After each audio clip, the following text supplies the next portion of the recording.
Okay, good morning everyone. तो आज हम एक नया टॉपिक स्टार्ट करने वाले हैं जिसका नाम है स्ट्रेन एनर्जी। अब इसको पोटेंशियल एनर्जी ऑफ डिफॉर्मेशन भी बोला जाता है, और क्यों बोला जाता है वो भी हमारे सेक्शन में ही देखेंगे। तो देखो, ये टॉपिक क्या है, काफ़ी ज़्यादा इंपॉर्टेंट टॉपिक है। इस टॉपिक को हमने डिटेल में एनालिसिस नहीं किया कि एक्चुअल में स्ट्रेन एनर्जी होती क्या है, इसका रेलिवेंस क्या है। तो कहीं ना कहीं हमारे पास जो मॉस के हम आगे के टॉपिक्स पढ़ते हैं उसमें हमें बहुत ही ज़्यादा प्रॉब्लम होती है। ठीक है, अब क्योंकि ये एक मटेरियल की इनहेरेंट प्रॉपर्टी होती है, इसीलिए इसकी एनालिसिस करना हमारे लिए काफ़ी ज़्यादा इंपॉर्टेंट हो जाता है। ठीक है, इसको डिटेल में समझेंगे। बेसिकली स्ट्रेन एनर्जी होती क्या है, इसका रेलिवेंस क्या है, और डिफरेंट डिफरेंट सिनेरियोज में हम कैसे स्ट्रेन एनर्जी फाइंड आउट करते हैं। तो वो सारी चीज़ें आज के लेक्चर में हम करेंगे। ठीक है, अब उसके लिए मैंने सारी चीज़ों को पहले से ही यहाँ पे राइट डाउन करके रखा हुआ है, सो दैट आपको ज़्यादा टाइम ना देना पड़े। तो just listen to whatever I am saying, जो भी मैं बोल रहा हूँ बस आप उसको सुनना है। इन केस किसी भी पॉइंट पे आपको डाउट होता है तो जस्ट आप वापस से 10 सेकंड बैक जाओ और वापस से मेरे वर्ड्स को, जो मैंने सेंटेंस बोला उसको सुनो, और जब तक वो चीज़ें क्लियर ना हो तब तक आप आगे फॉरवर्ड पूरे लेक्चर पे मत जाना। ठीक है, तो सबसे पहले स्टार्ट करते हैं स्ट्रेन एनर्जी बेसिकली होती क्या है। अब देखो, यहाँ पे मैंने जनरल एक डिफिनेशन इसकी लिख के रखी है, वो भी किस लिमिट के अंदर, इलास्टिक लिमिट के अंदर। When a material is deformed within elastic limit, then some work is done on the material and this work is stored in form of internal energy inside the material. अब इसी internal energy को क्या बोल देते हैं हम, strain energy बोल देते हैं। दिस मीन्स जब आप स्ट्रेन एनर्जी की बात करते हो तो आपको कहाँ पे फोकस करना है, मटेरियल के अंदर की इंटरनल एनर्जी पे। ठीक है, तो जो हमारे पास क्योंकि इसकी कैलकुलेशन हमें करनी होती है, दैट्स व्हाई वहाँ पे वर्क डन हमें फाइंड आउट करना होता है, और वही हमारा क्या हो जाता है, उसको किससे रिलेट कर देते हैं, स्ट्रेन एनर्जी से। So basically it is what, it is internal energy stored inside the body. ठीक है, because of what, because of the work done on the material by some external loading. ठीक है, जब आप किसी मटेरियल पे external loading की वजह से डिफॉर्मेशन कॉज करते हो तो बेसिकली आप एक तरह से उस पर वर्क कर रहे हो, यस और नो। जब आप उस पर वर्क कर रहे हो तो वही वर्क उस मटेरियल में कैसे स्टोर होता है, उसके इंटरनल एनर्जी के फॉर्म में, और उसी इंटरनल एनर्जी को हम क्या बोल देते हैं, स्ट्रेन एनर्जी। क्लियर। अब क्या होगा, जैसे ही आपने उस लोड को मटेरियल से रिमूव किया, the moment you are removing the load from the material, तो क्या होगा, मटेरियल के जो मॉलिक्यूल्स है वो वापस से क्या होंगे, अपने ओरिजिनल पोजीशन पे जाएंगे। So this entire internal energy will be released. ठीक है, जब आप लोडिंग करोगे तो इंटरनल एनर्जी स्टोर्ड होगी मटेरियल के अंदर, अनलोडिंग करोगे तो रिलीज होगी। अब मुझे बताओ, जो अगर मैं इसको इस तरह से बोलता हूँ कि हमने स्ट्रेन एनर्जी मटेरियल में स्टोर करवाई है, बोलो कि डिफॉर्मेशन किया लोड अप्लाई करके तो इंटरनल एनर्जी स्टोर हुई, हमने लोड हटाया तो इंटरनल एनर्जी क्या हुई, रिलीज हो गई। अभी जो extent of internal energy release है वो कब कितना होगा कितना नहीं, किस पे डिपेंड करेगा, हमारे एक्सटेंट ऑफ डिफॉर्मेशन पे।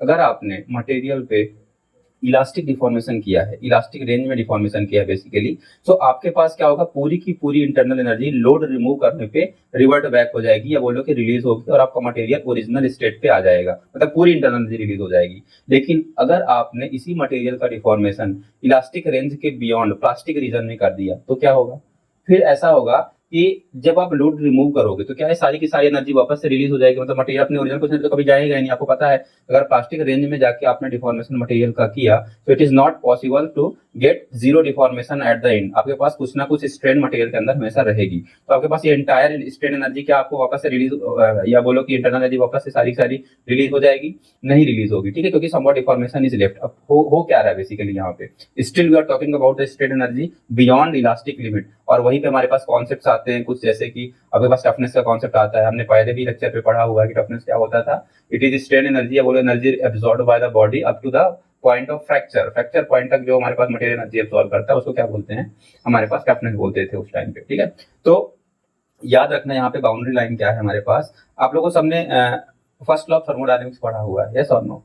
अब फर्स्ट लॉ ऑफ थर्मोडायनेमिक्स क्या बोलता है, just for a moment, first of thermodynamics बोलता है कि अगर हमारे पास मटेरियल को आपने क्यू अमाउंट ऑफ हीट दी है तो वो इंटरनल एनर्जी और वर्क में कन्वर्ट होगा, यस और नो। कुछ इसी तरह का आपके पास एक्सप्रेशन निकल के आता है। मैंने ऐसे कुछ चेंज करके नहीं लिखा है कि delta Q is equal to delta U plus W, कुछ इस तरह का एक्सप्रेशन होता है। लेकिन यहाँ पे हमने क्या कहा कि अगर हमारे पास क्यू का इन्वॉल्वमेंट नहीं है, अगर क्यू मतलब रिलीज या बोलो एब्जॉर्ब जीरो है, तो सारा का सारा जो हमारे पास W है वो किसमें कन्वर्ट हो रहा है, इंटरनल एनर्जी में। The moment you are releasing the load, वो सारी की सारी इंटरनल एनर्जी हमारे पास क्या होगा, रिलीज हो रही है, वर्क के फॉर्म में हमें मिल रही है। ठीक है, this means work is converting into internal energy on the application of load. हमने केवल इसकी बात की, इन दोनों की। लेकिन जब हम प्लास्टिक रेंज में बात करते हैं, जब हम प्लास्टिक रीजन में जाते हैं, तो हम प्लास्टिक रीजन में जा रहे होते हैं तो क्या होता है, प्लास्टिक रीजन में हमारे पास क्या होता है, बॉन्ड्स ब्रेक होते हैं, बॉन्ड्स ब्रेक होते हैं। जब बॉन्ड्स ब्रेक होंगे तो हमारे पास पता है कि हमारे पास जब भी बॉन्ड्स ब्रेक होंगे दिस मीन्स हमारे पास एटम्स मॉलिक्यूल्स का मूवमेंट होगा with respect to each other. तो वहां पे हमारे पास क्या आते हैं, फ्रिक्शनल फोर्सेस आते हैं।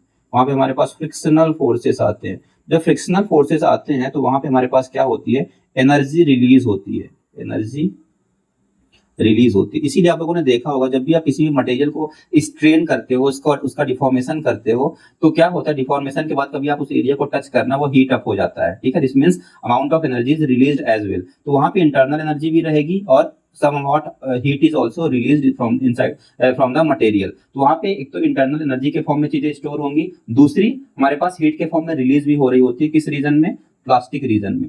अगर अगर हमने इस जो अमाउंट ऑफ हीट रिलीज हो रही है उसको हम बोले कि काफी कम है, या बोलो कि उसको इग्नोर कर देते हैं, तब हम बोल सकते हैं कि हमारे पास जो चेंज इन इंटरनल एनर्जी हुआ उसको हम वर्क डन के फॉर्म में सेफली एज्यूम कर सकते हैं, ठीक है।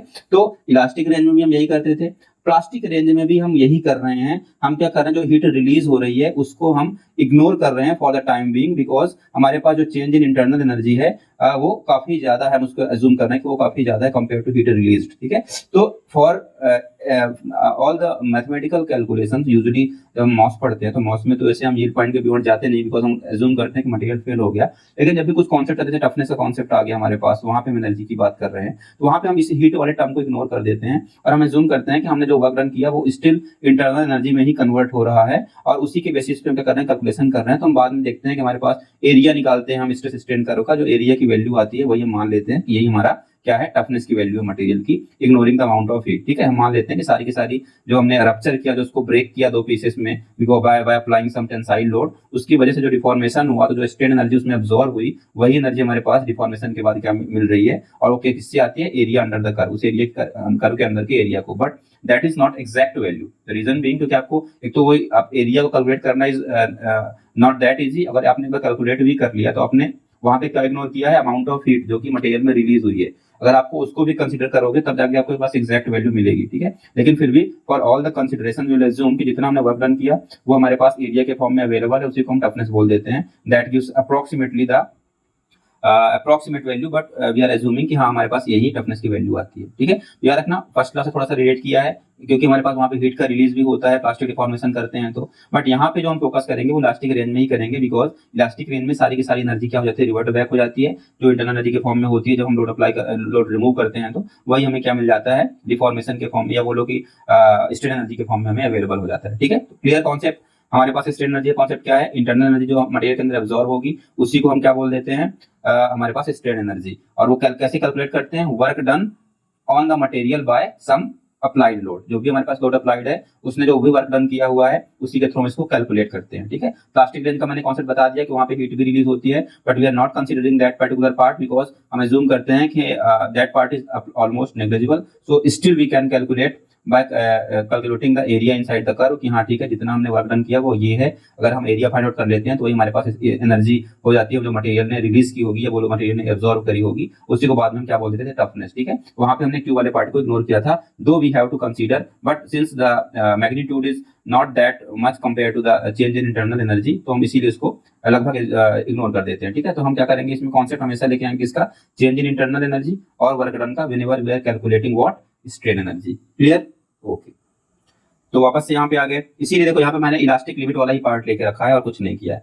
अब देखो इतना पार्ट हो गया, अब इसमें आपको याद क्या करना है। अच्छा इसमें देखो अब ये इंपॉर्टेंट क्यों है हमारे पास स्ट्रेन एनर्जी का concept, because sometimes when we are solving the problems involving different kinds of loading on the material like gradual, sudden और impact loading, तो वहां पे हमारे पास स्ट्रेन एनर्जी एक टूल होता है जो कि इजी होता है, जिसको अप्लाई करके हम स्ट्रेसेस की वैल्यूज फाइंड आउट कर सकते हैं कि हमारे पास मटेरियल में कितनी स्ट्रेस जनरेट हो रही है because of this kind of loading. बाद में हम करेंगे आज के लेक्चर में, बट आपको ये चीजें क्लियर होनी चाहिए कि स्ट्रेन एनर्जी कॉन्सेप्ट क्यों इंपॉर्टेंट है, because sometimes it is easy to solve the problems by considering strain energy of the material rather than considering some other tool की, जिससे कि हम स्ट्रेस को फाइंड आउट कर सकें। So this helps a lot, that's why this concept is very important, ठीक है।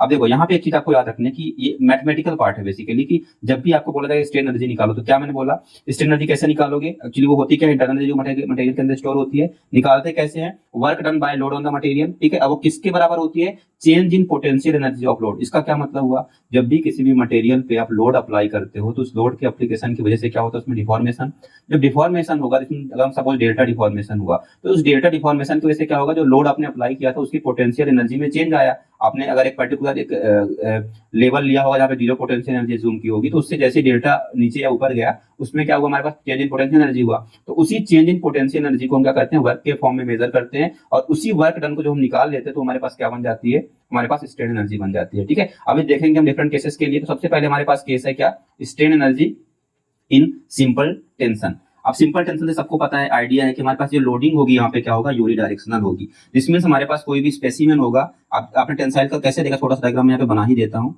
जिससे कि आपको थोड़ा सा इसका लॉजिक लगे कि आपने क्या हुआ, यहाँ पे कोई मटेरियल हमारे पास सब सिलेंड्रिकल स्पेसिमेन ही कोई हैंग किया हुआ है कुछ इस तरह से, और आपने इसको यूनिडायरेक्शनल लोडिंग करी है। यहाँ पे आपने क्या कर दिया है, ऐसे लोड लगाया हुआ है, मतलब कि अभी ग्रेजुअल, देखो सिंपल टेंशन का मतलब लोड इज अप्लाइड ग्रेजुअली। यहाँ पे लोड अप्लाई करोगे तो ग्रेजुअली जीरो अमाउंट का लोड रहेगा, फिर धीरे धीरे आप बढ़ाओगे, फिर उसको और बढ़ाओगे, लास्टली कहाँ तक पहुंचना है, पी। जो आपको पास ये प्लॉट दिख रहा है पी और डेल्टा का, वो यही शो कर रहा है, initially the load was zero and finally the load is P. तो इसको बोलते हैं ग्रेजुअली अप्लाइड लोड। ठीक है, आप एक ही बार में पी नहीं लगा देते हो कि आपने तुरंत मटेरियल के पास गए और तुरंत पी का लोड लगा दिया, नहीं। अगर आपको पी लगाना तो you will start from zero, फिर उसके बाद P/8, फिर P/7, P/6 ऐसे करके ग्रेजुअली लोड अप्लाई करोगे, लास्टली कहां तक पहुंचोगे, पी तक। उसी को बोलते हैं क्या होता है, सिंपली हम मटेरियल को टेंसाइल लोड लगा रहे हैं, या बोलो कि आप ग्रेजुअली लोड अप्लाई कर रहे हो। तो अब देखो कैसे निकालते हैं स्ट्रेन एनर्जी। होती क्या स्ट्रेन एनर्जी, वर्क डन होती है।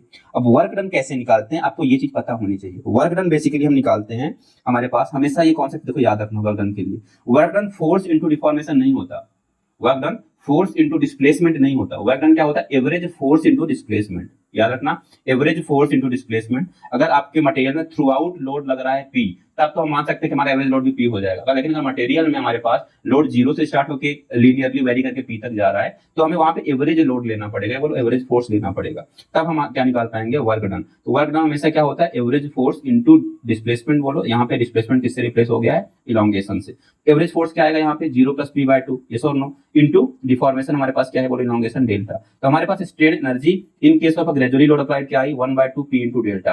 अब 1/2 p इनटू डेल्टा इस कर्व में देखो क्या है, वो क्या है, area under P and delta, yes और नो। आज से याद रखना, जब भी हमारे पास स्ट्रेन एनर्जी निकालने को बोला जाएगा तो हम क्या करेंगे, हम उस मटेरियल का लोड वर्सेस डिफॉर्मेशन का कर्व देखेंगे और उस कर्व का एरिया निकाल लेंगे। ठीक है, उस एरिया की जो भी वैल्यू आएगी वही हमारी क्या हो जाएगी, स्ट्रेन एनर्जी। ठीक है, अब यहीं पे हमने कुछ रिप्लेसमेंट्स किए हैं, पी को सिग्मा इंटू ए कर दिया है क्योंकि स्ट्रेस होती है लोड बाय एरिया, और डेल्टा को एप्सिलॉन इंटू एल कर दिया है क्योंकि हमारे पास स्ट्रेन क्या होती है, change in length bye original length. वही रिप्लेसमेंट किया है तो हमारे पास क्या निकल के आ गया है, U is equal to 1/2 sigma E into volume. देखो सारे हमने यहीं पे पुट किया है, कोई हमने चेंजेस ऐसा कुछ नहीं किया। तो U equal to 1/2 sigma into E into volume साथ में है। ठीक है, तो यहाँ पे अब बस आपको चीज याद रखनी है, हम यू को वॉल्यूम से डिवाइड कर देते हैं आपकी स्ट्रेन एनर्जी को, तो क्या आएगा 1/2 सिग्मा इंटू ई, इस और नो। अब यही जो यू को आपने वॉल्यूम से डिवाइड किया तो उसको क्या बोल रहे थे, स्ट्रेन एनर्जी डेंसिटी, और उसको की वैल्यू क्या थी, 1/2 सिग्मा ई। अब मुझे बताओ, अगर हमारे पास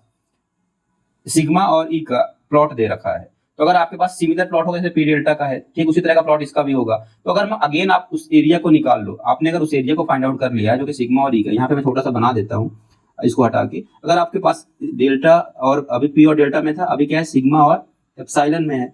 अब ये जो एरिया बना, अगर आपने इस एरिया को फाइंड आउट कर लिया तो ये आपके पास क्या देता है, क्या स्ट्रेन एनर्जी देता है, नहीं, ये आपके पास क्या देता है, स्ट्रेन एनर्जी डेंसिटी। तो आज से कॉन्सेप्ट हमेशा याद रखना, जब भी लोड और डिफॉर्मेशन का कर्व बनेगा तो वहां से जो आपको एनर्जी मिलेगी उसको बोलेगा स्ट्रेन एनर्जी। लेकिन यही अगर आपके पास जो डायग्राम दे रखा है वो स्ट्रेस वर्सेस स्ट्रेन का है, तो वहां से स्ट्रेन एनर्जी नहीं मिलती, क्या मिलता है, strain energy per unit volume. ये हमने प्रीवियस लेक्चर में भी किया हुआ है। ठीक है, उसको बोलते हैं स्ट्रेन एनर्जी डेंसिटी। अब देखो कई सारी बुक्स में आप देखोगे, कई सारे ऑथर्स क्या बोलते हैं, इसी स्ट्रेन एनर्जी डेंसिटी को बाद में बोलते हैं रेजिलियंस। ठीक है, इसी को बाद में बोला जाता है रेजिलियंस।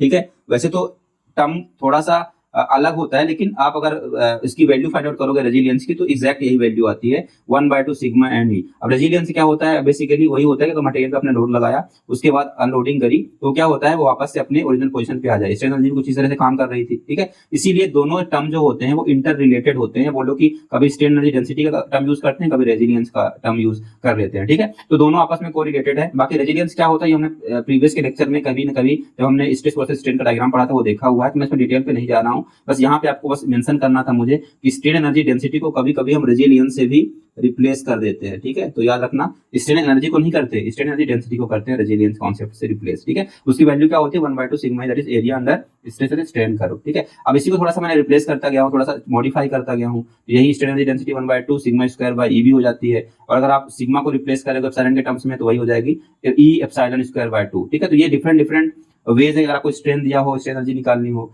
स्ट्रेस दिया हो स्ट्रेन एनर्जी निकालनी हो, दोनों दिए हो आपको स्ट्रेन एनर्जी निकालनी हो, तो आप इन फार्मूले का यूज कर सकते हो, ठीक है। अब यहाँ पे मैंने लिखा हुआ है, ध्यान से देखो कि हमने स्ट्रेन एनर्जी क्या निकाली थी 1/2 पी इंटू डेल्टा, यस और नो। और डेल्टा क्या था पीएल बाय ए, डेल्टा यही होता है ना, अगर आप किसी भी मटेरियल पे या आपने एंड पे लोड लगाया हुआ है, एंड पे लोड लगाया तो डिफॉर्मेशन कितना आता है पीएल बाय ए ही आता है। तो डेल्टा को अगर रिप्लेस करोगे पीएल बाय ए से तो यू कितना आएगा पी स्क्वायर एल बाय 2 ए। तो सिंपल टेंशन में कभी कभी ऐसा भी अगर आपके पास स्ट्रेस ना दिया हो, स्ट्रेन ना दिया हो, केवल लोडिंग दे दिया हो, मटेरियल का आपके पास एरिया दे रखा हो, लेंथ दे रखी हो, तो आप स्ट्रेन एनर्जी कैसे निकालोगे इस फॉर्मूले से, किसमें सिंपल टेंशन में पी स्क्वायर एल बाय 2 ए। अब क्या होता है हमारे पास, कभी कभी क्या होता है हमारे पास स्ट्रेन एनर्जी, ये तो हमारे पास इन जनरल टर्म में हो गई ओवरऑल मटेरियल की, अगर हमें एलिमेंटल फॉर्म में कभी कभी स्ट्रेन एनर्जी निकालनी पड़ती है और उसको इंटीग्रेट करके फिर एक्चुअल स्ट्रेन एनर्जी हो तो मटेरियल निकालनी पड़ती है। कभी क्रॉस सेक्शन वेरी कर रहा है, कभी लेंथ वेरी कर रही है, कभी ई की वैल्यू वेरी कर रहा है, कभी एरिया वेरी कर रहा है, तो इसमें से कोई भी पॉइंट वेरी करता है, उस केस में हमें एलिमेंट लेना पड़ता है, एलिमेंटल लेवल पे जाके स्ट्रेन एनर्जी की एनालिसिस करनी पड़ती है, ठीक है। तो उसके लिए मैंने यहाँ पे आपको नीचे फॉर्मूला लिखा है कि देखो सेम रिलेटेड है यू से ही, जैसे ऊपर लिखा हुआ है तैसे नीचे, U is equal to integration of D U is equal to integration of P square L की जगह पे DX for the elemental length, L की जगह पे क्या जाएगा dx डिवाइड बाय 2, अगर एरिया वेरी कर रहा है तो ax, अदरवाइज आप अगर कांस्टेंट है तो आप e रख सकते हो, अगर e भी वेरी कर रहा है तो ex हो जाएगा, अदरवाइज e कांस्टेंट है तो e को भी सेम रखो। देखो e वेरी कब करेगा, जब मटेरियल आपके पास 2 या 3 मटेरियल सिंपल टेंशन में होंगे, एक के लिए e की वैल्यू कुछ और होगी, दूसरे के लिए कुछ और होगी, या बोलो e की वैल्यू मटेरियल में ही वेरी कर रही है, या फिर बोलो कि एरिया ax कब लेंगे, जब एरिया सेम क्रॉस सेक्शन का नहीं होगा, from one into another area is also varying, तब आप क्या लोगे ax लोगे वहां पे, और आप इंटीग्रेट करके यू इजीली फाइंड आउट कर सकते हो। द लास्ट फार्मूला जो मैंने 3 स्टार मारा हुआ है, this is very important in general for the simple tension cases, ठीक है। तो इसको याद रखना, this is the entire discussion on the simple tension. अब इसके बाद हम बात करते हैं स्ट्रेन एनर्जी इन 3 डायमेंशनल स्ट्रेस सिस्टम। मतलब अभी क्या था हमारे पास, लोड था सिंगल डायरेक्शन में लग रहा था, ठीक है। अब यहाँ पे लोड क्या लगेगा हमारे पास, तीनों डायरेक्शंस में लगेगा, मतलब कि ना तो केवल सिंपल टेंशन केस नहीं है, सिंपल टेंशन में एक डायरेक्शन में था, अभी तीनों डायरेक्शन में लोड लग रहा है, मतलब लोडिंग हो रही है। अब देखो यहाँ पे जो मैंने एलिमेंट लिया है, बेसिकली छोटा सा क्या है एलिमेंट है जो कि यूनिट वॉल्यूम का है, और यहाँ पे मैंने कौन सी स्ट्रेसेस लगाई है, प्रिंसिपल स्ट्रेसेस। यहाँ पे sigma X sigma Y sigma Z नहीं लगा हुआ है, जो आप टाउ देखोगे सर टाउ तो आपने लगाया नहीं, स्पेशल केस तो टाउ। अगर यहाँ पे प्रिंसिपल स्ट्रेसेस है 3 डायरेक्शंस में, तो ऑब्वियस सी बात है उन प्लेन्स पे टाउ तो आएगा नहीं, बिकॉज प्रिंसिपल स्ट्रेस वाले प्लेन पे टाउ नहीं आता, इसीलिए यहाँ पे सिग्मा 1 सिग्मा 2 सिग्मा 3 सेम चीज मैंने लिखी हुई है, प्रिंसिपल स्ट्रेस है तो यहाँ पे क्या आएगा शियर स्ट्रेस नहीं है। अब अगर मेरे पास ये एलिमेंट यूनिट वॉल्यूम का है तो उसको स्ट्रेन एनर्जी हम एज्यूम कर सकते हैं कि स्ट्रेन एनर्जी डेंसिटी के ही बराबर है। तो मुझे बताओ अगर सिंपल टेंशन में हमारे पास क्या निकल के आई थी 1/2 सिग्मा इंटू ई, तो अगर 3D में वही केस है तो हमारे पास क्या आगे सारी एनर्जी एड अप हो जाएगी, that comes out to be strain energy for this element in 3D 1/2 sigma 1 E1 plus 1/2 sigma 2 epsilon 2 plus 1/2 sigma 3 epsilon 3।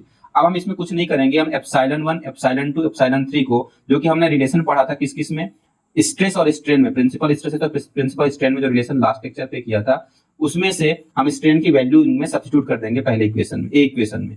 Even epsilon 1 क्या होता था sigma 1 minus mu times sigma 2 plus sigma 3 by E, ऐसे ही epsilon 2 and epsilon 3 जब substitute करोगे तो आपके पास you कितना निकल के आ रहा है 1/2 ई sigma 1 square plus sigma 2 square plus sigma 3 square minus 2 mu sigma 1 sigma 2 sigma 2 sigma 3 sigma 1 sigma 3। देखो ये आपको याद रखना पड़ेगा, ठीक है। This one is very important. 3D में अगर हमारे पास कोई एलिमेंट है उसमें प्रिंसिपल स्ट्रेसेस लग रही हैं तो स्ट्रेन एनर्जी की वैल्यू कितनी आती है, ठीक है, ये हमारे पास इंपॉर्टेंट होता है, इसीलिए ये वाला पार्ट आप याद रखो, ठीक है। मतलब summation of all the squares of sigmas पहले रहेगा, उसके बाद 2 म्यू से multiplied of product of the 2 sigmas, मतलब कि consecutive sigma 1 sigma 2 sigma 2 sigma 3 sigma 1 sigma 3। आप इस तरह से याद रखो बस। अब देखो स्पेशल केस लिया है हमने, जब तीनों सिग्मास बराबर कर दिए तो हमारे पास केस क्या निकल के आ रहा है 3 sigma square by 2 E into 1 minus 2 mu. तो बहुत से लोग इसको भी याद रखते हैं अगर हमारे पास तीनों डायरेक्शन में सेम प्रिंसिपल स्ट्रेस अप्लाई हो रही है तो, ठीक है। तो इसको याद रखो, बट आई रिकमेंड कि आप ये रेड वाला ज्यादा याद रखो क्योंकि इसमें आपके पास सारी कंडीशंस आ जाएंगी, आपको कोई भी स्पेशल केस देता है। 2D में इसी मैंने अच्छा इसके के टर्म्स में देख लो, के क्या होता है e/3 1 माइनस 2 म्यू, ये रिलेशन में पढ़ा हुआ है। तो आप रिप्लेस करोगे तो यू एक बहुत ही सिंपल फॉर्मेट में आ जाता है, प्रोवाइडेड कि sigmas are same in all the 3 directions, you comes out to be sigma square by 2 के, ठीक है। तो ये चीज आपको याद रखनी चाहिए। बल्क मॉडुलस दे दिया, अब बोलेगा कि प्रिंसिपल आपके पास स्ट्रेन एनर्जी निकालो, अगर principal stresses all direction same है तो सिंपल आपको ये फॉर्मूला यूज करना है, ठीक है। 2D में क्या हो जाएगा, सिग्मा 3 की वैल्यू 0 पुट कर दो, ठीक है, करो 0 ऊपर पुट, क्या आ जाएगा 1/2 sigma 1 square plus sigma 2 square, sigma 3 square तो 0 हो गया। सिमिलरली -2 में सिग्मा 1 सिग्मा 2, ठीक है। तो ये भी 2D यूजुअली अगर 2D में डील करते हो, most of the question sometimes they are coming in 2D only, तो ये वाला पार्ट भी आपके लिए इंपॉर्टेंट हो जाता है कि आपको याद रखना है कि 2D स्ट्रेस सिस्टम में अगर हमारे पास दोनों डायरेक्शन में प्रिंसिपल स्ट्रेस अप्लाई है या बोलो प्लेन स्ट्रेस वाली कंडीशन है, तो क्या आएगा stress energy 1/2 sigma 1 square plus sigma 2 square minus 2 mu sigma 1 sigma 2, ठीक है। तो हमारे पास 2D केस के लिए ये सारी चीजें आ गई, क्लियर। तो देखो बेसिकली जब आप मटेरियल पे सिंपल टेंसाइल लोडिंग लगाई, उसके बाद उसी लोड को आपने तीनों डायरेक्शंस में कर दिया या बोलो प्रिंसिपल स्ट्रेसेस लगा दी, उस केस में भी हमारे पास स्ट्रेन एनर्जी निकल के आ गई। अब जो अगला वाला कॉन्सेप्ट है वो किसमें है, शियर स्ट्रेन एनर्जी का है, ठीक है। This concept is again very important. अभी तो सिंपल टेंशन था, अब क्या होगा सिंपल टेंशन। अब देखो ये simple shear and simple tension वाला कॉन्सेप्ट है, इस वाले पार्ट को हम आज के लेक्चर में ही करेंगे। उसके बाद जो रिमेनिंग पार्ट है जो कि शियर स्ट्रेन एनर्जी 3D होगा, क्योंकि उसमें थोड़ा सा कॉन्सेप्ट आपको समझाना पड़ेगा, तो उसको हम कल के लेक्चर में डील करेंगे। सो आज के लेक्चर में हम इसको थोड़ा सा डील कर लेते हैं कि शियर स्ट्रेन एनर्जी क्या होती है, बिकॉज हमारा उसी सीक्वेंस में है ये वाला पार्ट भी। तो शियर स्ट्रेन एनर्जी क्या होती है, बेसिकली यहाँ पे क्या होगा, हमारे पास एक सिंपल शियर फोर्स अप्लाई होगा किसी भी एलिमेंट पे। जब शियर फोर्स अप्लाई करोगे मटेरियल पे, ये बोला एलिमेंट पे, तो उसमें क्या होगा, एंगुलर डिफॉर्मेशन होगा। उसी एंगुलर डिफॉर्मेशन को आप लोग क्या बोलते थे सर, यहाँ पे हमारे पास शियर स्ट्रेन निकल के आती थी, जो कि फाई एंगल से यहाँ पे रेड से दिखाया हुआ है, ठीक है। तो जब आप मटेरियल पे शियर स्ट्रेस अप्लाई कर रहे हो तो याद रखना, whenever the material is deforming angularly, जब बोलो कि उसमें एंगुलर डिफॉर्मेशन हो रहा है, तो वहां पे फिर से अगर आपको स्ट्रेन एनर्जी निकालनी है, तो स्ट्रेन एनर्जी तो हमेशा वर्क डन होती है, तो वर्क डन यहाँ पे जब एंगुलर डिफॉर्मेशन हो रहा है तो वर्क डन क्या होता है, टाउ इनटू थीटा समथिंग होता है ना, आपको याद रखना है। अगर हमारे पास लीनियर डिफॉर्मेशन हो रहा है तो वहां पे क्या होता है, फोर्स इनटू डिस्प्लेसमेंट, ठीक है। अब यही एंगुलर पार्ट में इसको फोर्स इनटू डिस्प्लेसमेंट को करो तो क्या हो जाता है, फोर्स कन्वर्ट होता है टाउ में, टॉर्क में, और जो आपके पास डिस्प्लेसमेंट होता है कन्वर्ट होता है थीटा में, ठीक है। तो टी इनटू थीटा हो जाता है। अब यहाँ पे भी क्या टी इनटू थीटा लेना है, नहीं, यहाँ पे भी आपने जो फोर्स अप्लाई किया वो क्या सिंपल शियर है, सडनली अप्लाई नहीं किया है, यू आर अप्लाई, आपने वैल्यू बढ़ाई है, धीरे धीरे करके ग्रेजुअली यू आपने मटेरियल को डिफॉर्म किया है। तो यहाँ पे भी एवरेज टॉर्क लेंगे, उसके बाद डिफॉर्मेशन कितना है हमारे पास, फाई डिफॉर्मेशन होगा, जो कि अल्टीमेटली हमें मिलेगा उसको, तो टी इनटू थीटा हो जाएगा। अब एवरेज टॉर्क कितना है, 0 से लेकर टी तक टॉर्क रहेगा, ठीक है। तो 0 से टी तक टॉर्क, इसलिए यहाँ पे क्या होगा, t/2 हो जाएगा into angular deformation is phi. अब टॉर्क निकालेंगे कैसे फॉर द गिवन केस, तो टॉर्क क्या होता है हमारे पास, टॉर्क होता है सर, अगर हमारे पास टॉर्क निकालना है, अगर हमें फोर्स पता है तो हम टॉर्क निकाल सकते हैं। तो फोर्स इनटू परपेंडिकुलर डिस्टेंस क्या होता है, टॉर्क। तो यहाँ पे फोर्स कौन सा फोर्स होगा, यहाँ पे फोर्स होगा शियर फोर्स।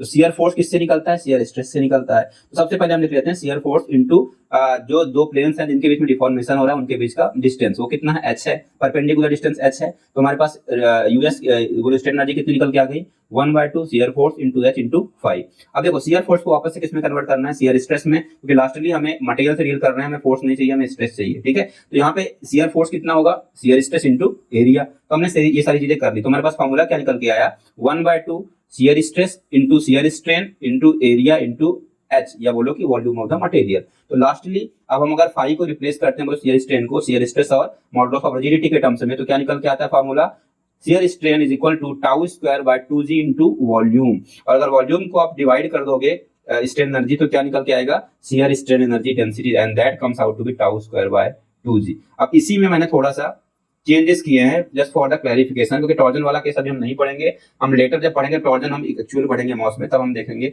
डिजाइन में पढ़ा जाता है वैसे तो टॉर्जन का केस, बट अगर हमें नीड पड़ी तो टॉर्जन का केस हम यहाँ पे भी करेंगे to derive some of the formulas. तो यहाँ पे देखो हमने क्या किया, यू कितना है हमारे पास, 1/2 tau into T into phi, yes तो लिखा हुआ है।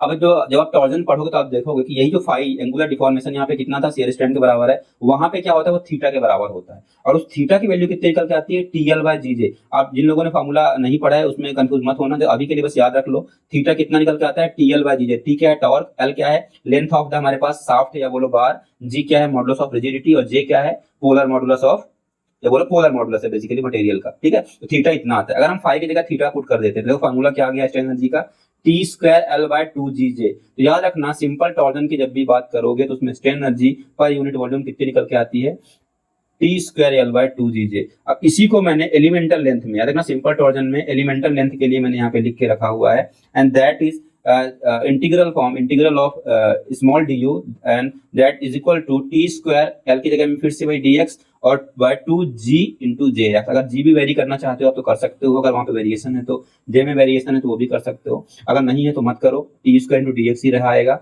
But this formula is again important for the simple torsion case. Simple tension में क्या था फार्मूला हमारे पास, सिंपल टेंशन में याद रखना elemental formula D U is equal to P square D X by 2ax।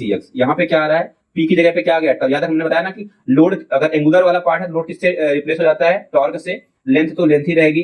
अब यहाँ पे ए ई रिप्लेस हो गया है जीजे से, ए रिप्लेस हो गया है जीजे से, तो ये चीज याद रखना, ए रिप्लेस हो गया जीजे से, याद रखना लोड रिप्लेस हो जाता है हमेशा किससे, टॉर्क से। और यहाँ पे तो वहां पे भी लेंथ थी, यहाँ पे भी लेंथ है, ठीक है, तो वो तो एज इट इज रहेगी। बट वहां पे जो पहले फॉर्मूले में था सिंपल टेंशन वाले में, वहां पे लोड था, यहाँ पे टी आ गया, वहां पे ई ए था, यहाँ पे जीजे आ गया, दैट्स इट। ठीक है, तो हमारे पास टॉर्जन का भी आ गया, एलिमेंटल लेंथ के लिए से कैसे स्ट्रेन एनर्जी निकालते हैं, और सिंपल टेंसाइल के लिए भी कैसे स्ट्रेन एनर्जी निकालते हैं, वो भी आ गई, दोनों चीजें आ गई। ठीक है, अब आज के लिए बेसिकली हम इतना ही करते हैं, बिकॉज हमारे पास हार्डली 30 मिनट्स का टाइम हो चुका है। इसके बाद वाला जो पार्ट है स्ट्रेन एनर्जी का, बेसिकली 3D का केस हमें उसमें, तो 3D वाले केस में थोड़ा सा काफी चीजें हमें एक्सप्लेन करनी है, तो हम कल करेंगे, आज के लेक्चर में नहीं करते हैं। बिकॉज आप एक बार इसको गो थ्रू करो, इस वाले लेक्चर को, यहाँ पे इस वाले पॉइंट तक आप गो थ्रू करो। अगर यहाँ पे कहीं